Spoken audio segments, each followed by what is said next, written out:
Welcome back to another edition of the Course Creation Incubator Podcast. I'm your host, Gina Onativia, here to get you excited about your online marketing and putting your expertise out there in a different way. And I'm here to give you that push to hopefully give you some knowledge and insights to make you feel just a bit more confident to go out there in a bigger way. Today, we're continuing our series about the biggest questions we get in terms of course creation. And last week, we talked about how do you know if it's the right time to put out a course? Because let's be honest, it never feels like the right time. So I walked through some of the criteria to help. And if you're ready to take the leap into course creation, last week, I walked through some criteria to help you figure out if it's the right time. And whether you're ready to take the leap now or you want to continue to listen to this podcast and get inspired, I want you to go out there in a bigger way. Today is a continuation of that biggest course creation question series, and we're going to talk about how do I know what to charge? This is such a great question I get all the time, and there's an art and there's a science to this, and not one concrete answer. However, there is a formula that I like to use, and we're going to talk about those different pieces today. And if there's something you'd like to see in the series, by the way, let me know. Send me a line on LinkedIn or Instagram or hello@coursecreationboutique.com. And if you want to work with us, so you don't have to second guess yourself or fumble through your course creation and marketing, check out our Done For You services, where we walk through not only your pricing, your outlines, your scripts, your marketing toolkit. And by the way, this episode is brought to us by our Done For You services. If you want some hand-holding as part of your course creation and your marketing, think about joining us for Done For You, and we'll walk you through the exact steps to get your course done and to get your founding cohort formed. Okay, so from how are you going to record this to should I have an in-person or live aspect of my course? How much access are they going to have to you? How will you market? All this is rolled up into our Done For You services. Go to coursecreationboutique.com/course to learn more about our Done For You services and book a call, and we can talk about what's possible for your course. All right, before we dive in, I've been sharing my tennis journey a little bit with you guys and how I've been taking semi-private lessons with my friend Aurelia, and now we're doing this clinic once a week. And the other night, I was running for a ball. It was going to the net and felt this twinge in my calf muscle. I fall to the ground and I grab it and I'm just writhing in pain. And there might have been tears, guys. I'm not proud, but it really, really hurt. So I either pulled my calf muscle or I just had a really bad cramp. And I got home and I could barely walk. And I see my trainer the next day. Amber, I've talked about her before on this podcast. She does not mince words. She does not mess around. And she was frustrated with me, rightfully so, because I didn't take care of myself. She asked me, did you warm up? And I said, I did warm up. And she dissected the warm up. And quickly I discovered, okay, I didn't do the proper warm up. I didn't stretch. And there was sincerity and care and love behind her getting mad because I didn't take care of myself. I didn't do the proper steps. I'm a beginner tennis player and I need to be able to walk through the proper steps in order to play. So my calf gave me an early warning and I didn't listen. So I decided to go for a sports time massage. I've got this great masseuse and I signed up for the relaxation massage. It's a kind of type of massage, right? Because I want some relaxation after all I've gone through with my calf muscle. So I'm telling her about my injury and she's bending me like a pretzel, okay? Every single body part is being bent in ways that, guys, I am not used to. It was a lot of pain. And then she was working out my calf muscle and working out the knot, and it was not relaxing. It was the opposite of relaxing. It was semi-painful. I was giggling the whole time. I was giggling. She was giggling. It was a giggle fest because I was in so much pain. Now, I wanted the relaxation. She gave me the stretching, what I really needed. And reminds me of marketers, us as marketers. People come to us all the time and they say, I want this. But we know they need why, right? We have to tell them they're going to get what they want, but then we have to give them what they need. So relaxation was not what I needed. I needed recovery. I needed real stretching. So as marketers, we are here to give a transformation.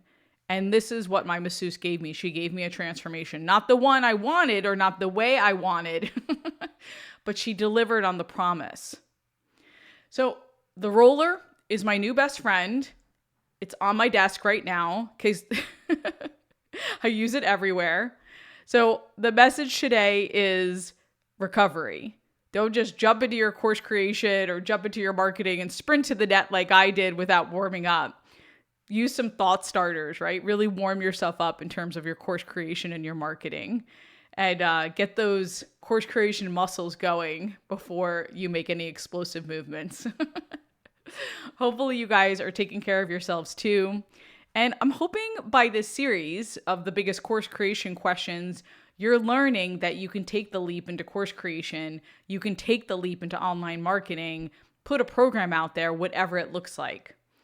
So today's question is, how do I know what to charge? How do I know what my people will pay? And let's talk through a few elements that we like to use whenever we brainstorm that with a client or a student.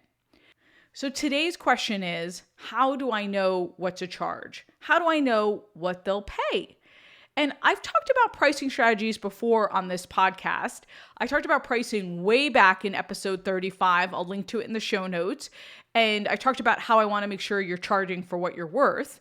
Go back and listen to that one. That's a good one. And in 108, I talked about some of our selling strategies. And in 108, I talk about where you go wrong in terms of some selling strategies. So I'll link to both of those in the show notes. Those are good ones to listen to if you want to get more knowledge and experience and insight into the whole pricing for your course aspect. Okay, let's talk about those elements. First and foremost, you want to think about your promise, right? What I was saying a few minutes ago. What do you bring to the table in terms of your course? What's the value of the transformation that you are bringing for your students or your clients? And this can vary, right? So you can teach somebody how to hula hoop, or are you teaching a course about how to manage diabetes?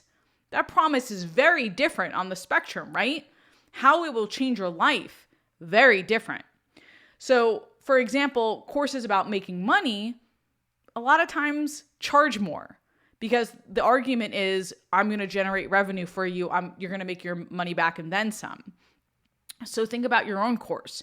Are you promising revenue? Are you promising better health? Are you promising a change in lifestyle? Are you promising improved parenting, right? There's a lot of parenting courses out there.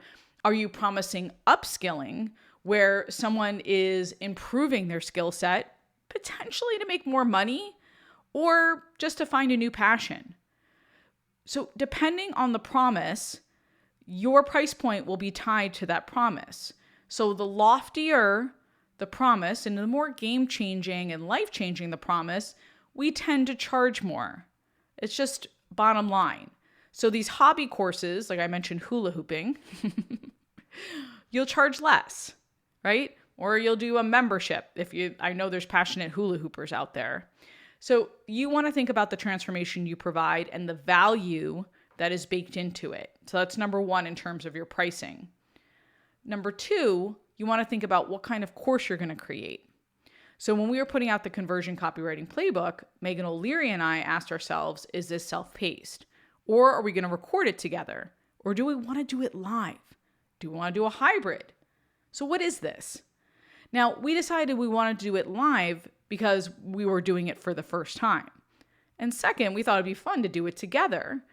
And then three, in my opinion, there's nothing like a live cohort. I'll link to that episode I did about going live and why I think it's so awesome.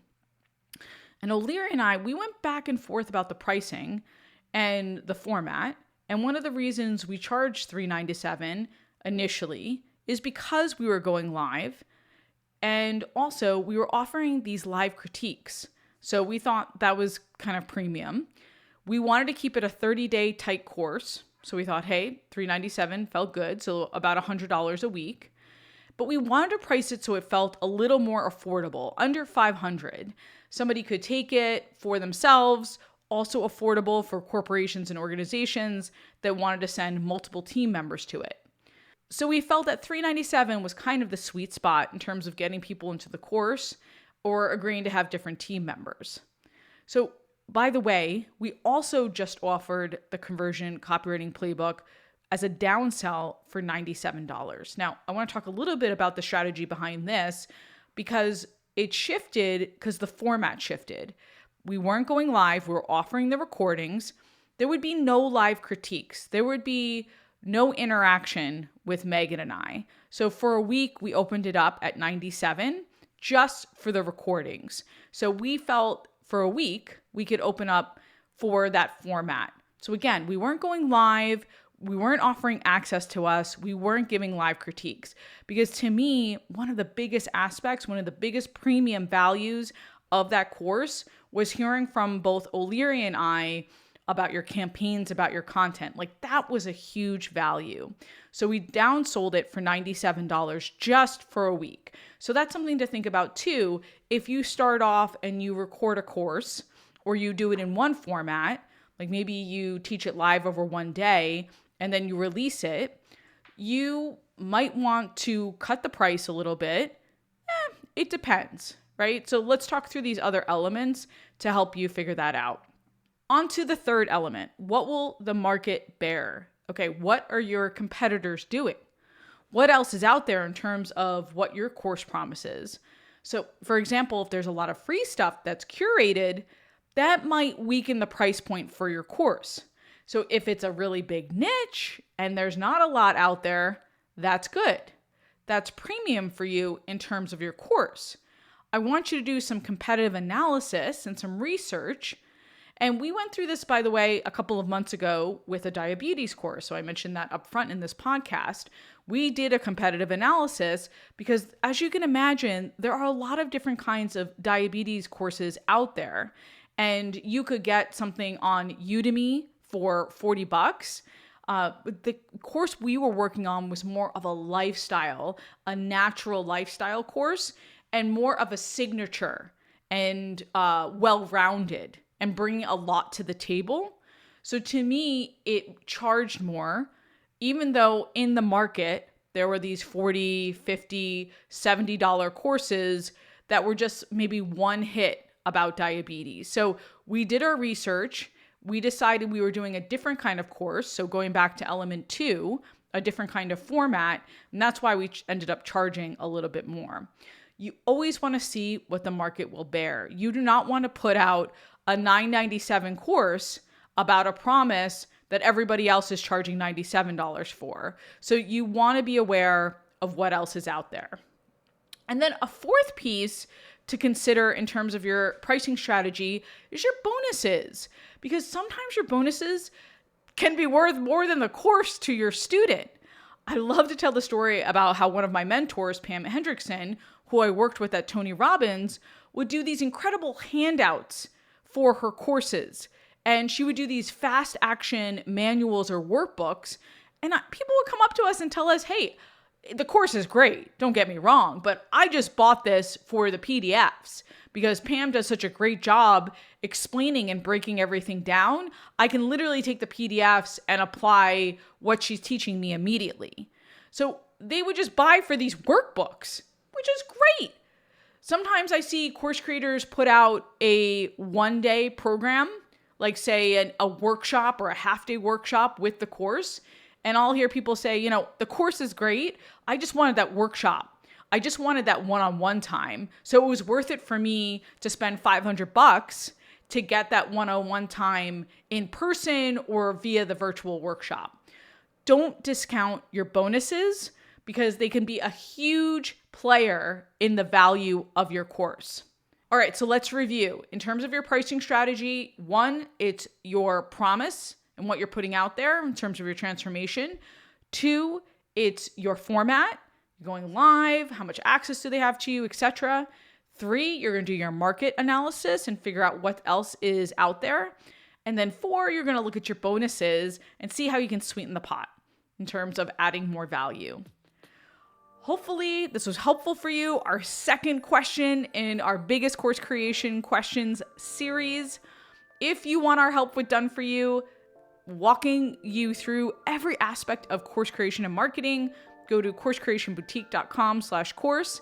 Next week, we're going to have a special guest. We're going to break into our series, but don't worry, we'll be back with more questions to bring on a friend who's going to teach us about charisma, something we all need. Until next week, go create, be you and be brilliant, and get it done.